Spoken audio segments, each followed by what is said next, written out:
pagkabuhay. Ginugunita namin ang iyong paglikha na nalaga namin kahanga-hanga at gayon din ang iyong pagtubos sa amin, lalo pa pambihira at walang kahambing.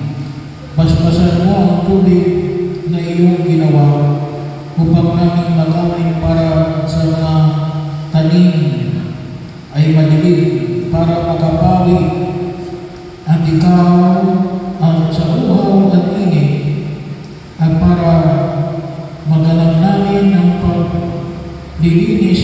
Ito rin ay aming itinatalagang gamitin sa pagbibigay ng iyong kagandahan mo sa tanan. Ginamit mo ito sa pagpapalaya sa kalilipinan ng iyong hinirang na sambayanan. Habang sa disyerto sila ay naglalakbay, tubig ang pumawi sa kanilang pagka-uhaw. Tubig din ang ginamit ng iyong mga propeta upang simulan itong pakipagpuri sa tao, pakipagtipag sa tao, ay may pahayag nila sa pamamagitan ng tubig na itinalagang maging banal na anak mong mahal nung siya ay lumusong sa ilog Jordan. Pinagkalooban mo kami mga makasalanan, pinagbago mo kami. Ito nawang tubig na ngayon ay iniisip sa amin upang ang pagbibinyag ay aming gunitain. Sa pagpapahiwagin din namin ang aming pagigala sa kaligayahan ng aming mga kapatid. Naglalagay ng binyag sa wasang ito ng pagkabuhay na iyong anak na namamagitan kasama mo ng Espiritu Santo magpasalamat ka.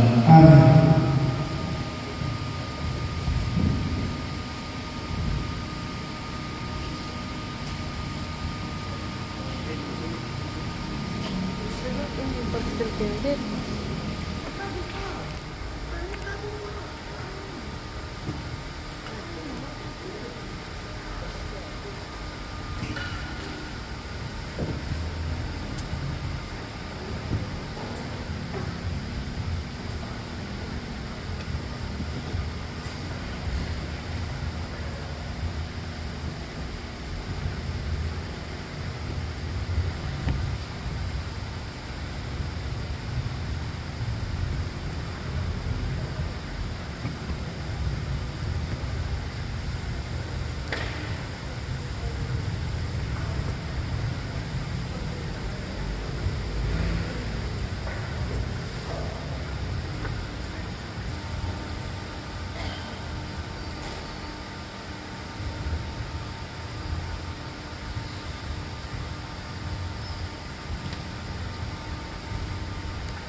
Ang apat na pumaraw ng paghahanda, kaya sa liwain natin ngayon ang ating pangako sa pagbibinyag. Galigtan natin ng kasamaan at kasalanan.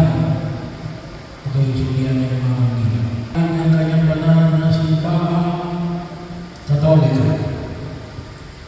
Kung kayo'y makapangaraw, natalikod sa lahat ng hadlang sa katuparan ng panukala ng Diyos upang kayo makapamuhay bilang natapat at maasahan ang kanin ng kanyang angkan. Pakisagot ninyo ang tatlong katanungan. Si Satanas ay tinatakwil pa ninyo Opo, itinatakwil namin. ang mga gawain ni Satanas ay tinatakwil pa ninyo Opo, itinatakwil namin. ang mga pang-aakit ni Satanas upang sumuway ang tao sa Diyos ay tinatakwil pa ninyo. Opo, itinatakwil namin. Ngayon na may ating harapin ang ating pananampalataya, kung kayo'y nakapangangakong magsisikap mamuhay bilang mga ikinararangal na anak ng Diyos Ama, kung tutularan ninyo siya sa kanyang kabutihan, pagmamahal sa lahat, at pagmamalasakit para sa pangkaalagang kapakanan, pakisagot ninyo ang katanungan ito. Sa Diyos sa mga kapangyarihan sa lahat at lumikha ng langit at lupa, kayo ba ay sumasampalataya? Opo, sumasampalataya kami. Kung kayo makapangakong magsisikap mamuhay bilang mga tunay na kapatid ng Panginoong Yesus, kung gagawin ninyong simulain sa buhay ang kanyang katwiran, katarungan ang paglilingkod sa lahat, alinsunod sa kanyang pagmamahal, pakisagot ninyo ang katanungan ito sa isang anak ng Diyos, ang ating Panginoong Jesucristo na ipinanganak ni Santa Maria Virgen, ipinako sa krus na matay, inilibing, muli na buhay na luglok sa kanan ng Ama, kayo ba ay sumasampalataya? Opo, sumasampalataya kami.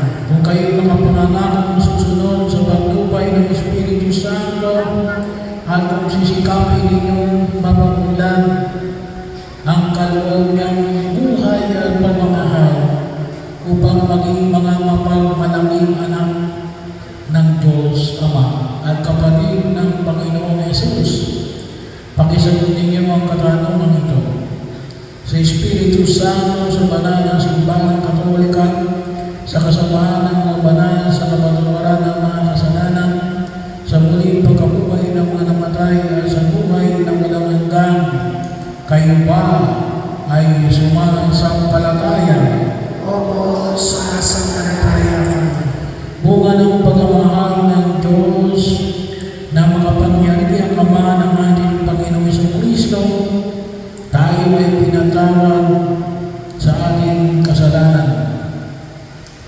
Nung tayo muling isilang sa tubig at Espiritu Santo, tulungan nawa niya tayo na malaging tapat sa ating Panginoong Jesucristo ngayon at magpasamalang hanggan. Amen. Awitin po natin ang isang